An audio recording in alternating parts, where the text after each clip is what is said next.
Ellen DeGeneres had interviewed thousands of guests over her career, but she never expected that one Tuesday afternoon, a routine surprise segment would uncover a piece of her own forgotten past.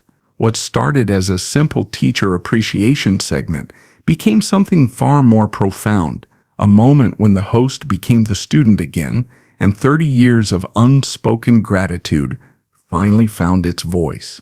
The energy in the Ellen studio was electric as always. The familiar blue and white set gleamed under the bright lights, and the audience buzzed with anticipation. Ellen, dressed in her signature casual chic style, a soft lavender blazer over dark jeans, was preparing for what her producers had described as a special surprise segment. All she knew was that they were celebrating educators, and she was about to meet Mrs. Margaret Chen, a recently retired elementary school teacher from Los Angeles.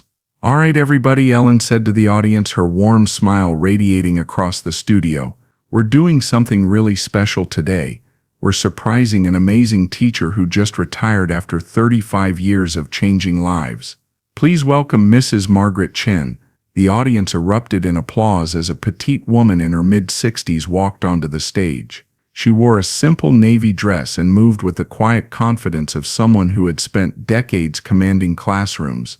Her salt and pepper hair was perfectly styled, and she carried herself with the grace of someone who had dedicated her life to nurturing young minds.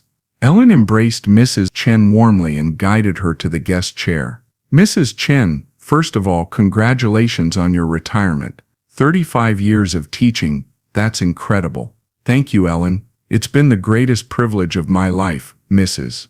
Chen replied, her voice carrying the measured cadence of a natural educator. "So tell us about your career. Where did you teach?" "I taught 3rd grade at Lincoln Elementary here in Los Angeles for most of my career.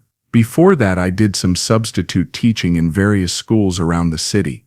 Ellen nodded, settling into her chair. "And what kept you going all these years?" "Teaching can be challenging." Mrs. Chen's eyes lit up. "The children, of course. Every day brought new possibilities. You never know which child needs exactly what you have to offer at exactly that moment." Something in Mrs. Chen's tone made Ellen pause. There was a depth to her words that suggested she spoke from very specific experience. "Can you give us an example?" Ellen asked, leaning forward slightly. Mrs. Chen smiled softly. "Well, there was this one little girl I taught briefly when I was substitute teaching back in the early 1970s. She was going through a really difficult time.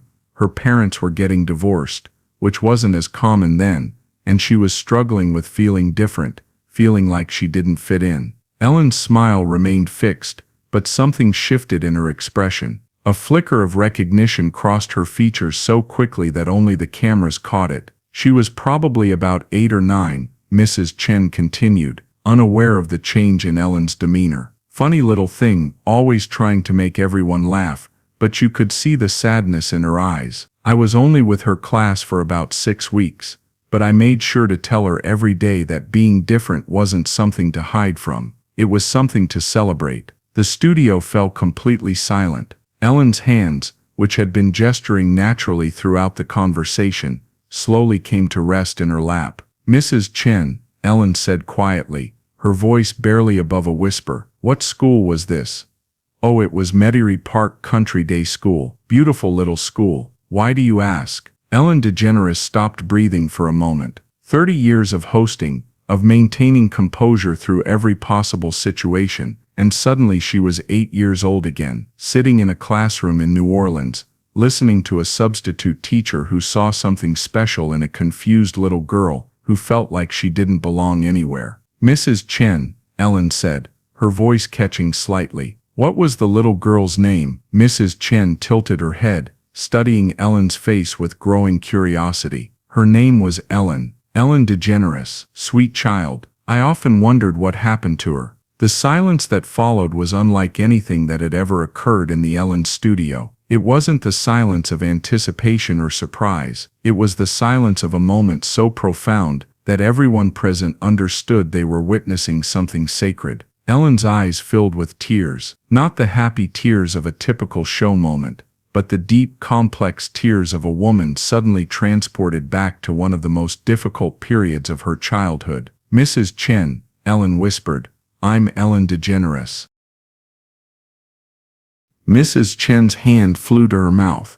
Her eyes widened as she truly looked at Ellen for the first time, seeing past the famous host to the little girl she had once known.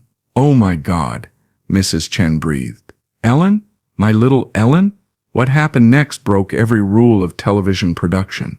Ellen DeGeneres, who had spent decades perfecting the art of keeping shows moving, of maintaining energy and pace, completely abandoned her post. She stood up from her chair and walked the few steps to Mrs. Chen, who was also rising from her seat. The two women embraced in the middle of the stage, and Ellen began to cry in earnest. Not the controlled emotion of a scripted moment, but the raw, cathartic tears of a woman who had just been reunited with a guardian angel she never thought she'd see again. "I can't believe it's you," Ellen sobbed into Mrs. Chen's shoulder. "I can't believe it's really you." The audience was completely silent, many of them crying along with Ellen. The cameras continued rolling, but everyone in the studio understood that they were no longer watching a talk show. They were witnessing a moment of pure human connection. Mrs. Chen pulled back slightly to look at Ellen's face, her own tears streaming down her cheeks. "Look at you," she whispered. "Look at the amazing woman you became. Because of you," Ellen said, her voice thick with emotion. "Because of what you told me. Do you remember what you used to say to me?" Mrs. Chen smiled through her tears. "I told you that being different was your superpower." "Every single day," Ellen nodded. "For 6 weeks you told me that. And I've carried those words with me for my entire life." Ellen turned to face the audience, Mrs. Chen's hand still in hers. "You guys, this is incredible. This woman changed my life when I was 8 years old, and I never got to thank her." She turned back to Mrs. Chen. "I was so scared back then. My parents were getting divorced. I was figuring out that I was different in ways I didn't understand yet, and I felt so alone. But you saw me, really saw me, and you made me feel like being me was not just okay, it was something to be proud of. You were such a bright light," Mrs. Chen said softly. "Even in your sadness you had this spark. I knew you were destined for something special." Ellen wiped her eyes and laughed through her tears. "I spent my whole career trying to make people feel the way you made me feel in that classroom. Accepted, valued, enough." The audience erupted in applause, but Ellen held up her hand for silence. "No, wait. There's something I need to say." Ellen's voice grew stronger, more determined. "Mrs. Chen, I need to tell you something I couldn't say when I was 8 years old." Ellen took both of Mrs. Chen's hands in hers and looked directly into her eyes. "Thank you," she said simply. "Thank you for seeing me when I felt invisible. Thank you for telling me it was okay to be different when the whole world seemed to be telling me to hide. Thank you for planting seeds of self-acceptance that took root and grew into everything I am today." Mrs. Chen's face crumpled with emotion. "Oh, Ellen, you don't need to thank me. You did all the hard work. But I do need to thank you," Ellen insisted. "And I need to tell you that every time I tell someone to be kind to one another, every time I try to make someone feel accepted, every time I use this platform to spread love, that's you. That's your influence rippling out into the world." Ellen turned to address the audience one more time. "This is why teachers matter. This is why we need to celebrate and support educators. Because you never know which child needs exactly what you have to offer at exactly that moment." She looked back at Mrs. Chen. "You saved me when I didn't even know I needed saving." The two women embraced again, and this time the audience rose to their feet in unanimous applause. But this wasn't television applause. This was the sound of 400 people recognizing something profound and true. As the applause died down, Ellen wiped her eyes and tried to regain some composure. Okay, we're going to take a break, but Mrs. Chen, you're not going anywhere. We have so much more to talk about." During the commercial break, Ellen and Mrs. Chen remained on stage, holding hands and talking quietly. Production assistants offered tissues, but neither woman seemed to notice anything except each other. When they returned from break, Ellen had composed herself somewhat, but the emotional impact of the moment was still evident. We're back with Mrs. Margaret Chen, who, as you just saw, was my substitute teacher when I was 8 years old. Ellen began. Mrs. Chen, I have to ask, in all your years of teaching, did you ever imagine something like this would happen?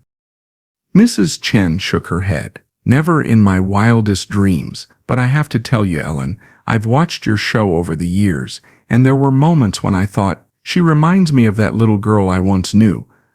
But I never imagined that it was actually me, Ellen finished. This is so surreal. Tell me, what do you remember about that time? What was I like as a student? You were funny even then, Mrs. Chen smiled, always trying to make your classmates laugh, especially when they were sad. You had this natural ability to sense when someone needed cheering up, and you encouraged that? Of course, but I also saw how much you were hurting. Your humor was your shield, but underneath you were a sensitive little soul, trying to make sense of a confusing world. Ellen nodded. I felt so lost back then, which is why I made sure to tell you every day that your differences were gifts. I could see that you were struggling with feeling like you didn't fit the mold, and I wanted you to know that the mold was overrated. You changed the trajectory of my entire life with those words, Ellen said softly. I want you to know that. Mrs. Chen reached over and patted Ellen's hand. And you've changed countless lives since then. I'm so proud of the woman you became. Ellen stood up suddenly. You know what? I have an idea, Mrs. Chen. What are your plans for the rest of the day? Well, I don't really have any. Good, because I want to take you somewhere. Ellen turned to the audience. We're going to go visit our old classroom at Metairie Park Country Day School in New Orleans. I want to see where the magic happened. The audience erupted in cheers and applause. But first, Ellen continued, reaching into her blazer pocket, I have something for you. She pulled out a small wrapped box. This is my first Emmy Award. The one I won for my sitcom back in 1997. It was the first time I felt like the entertainment industry was telling me it was okay to be exactly who I am. Mrs. Chen gasped. Ellen, I couldn't possibly. Yes, you can, because this award exists because of you. Because of a substitute teacher who spent 6 weeks telling a scared little girl that her differences were her superpowers. Ellen placed the box in Mrs. Chen's hands.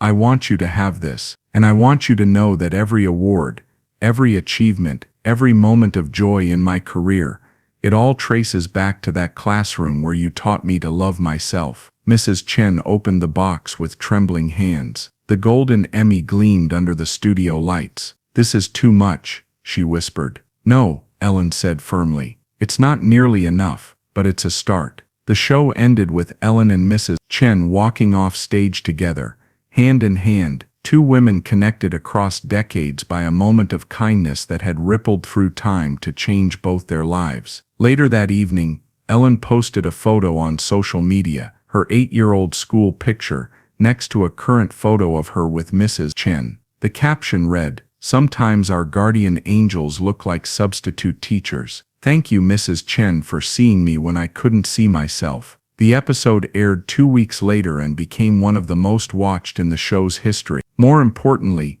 it sparked a nationwide conversation about the lasting impact of educators and the power of kind words spoken to children at crucial moments. Mrs. Chen became a regular guest on the show, and Ellen established a scholarship fund in her honor for aspiring teachers. But perhaps the most meaningful outcome was the relationship that rekindled between them. Teacher and student, forever connected by a moment when love appeared exactly when it was needed most. Because sometimes the most powerful moments happen when we realize that the people who shaped us never forgot us either.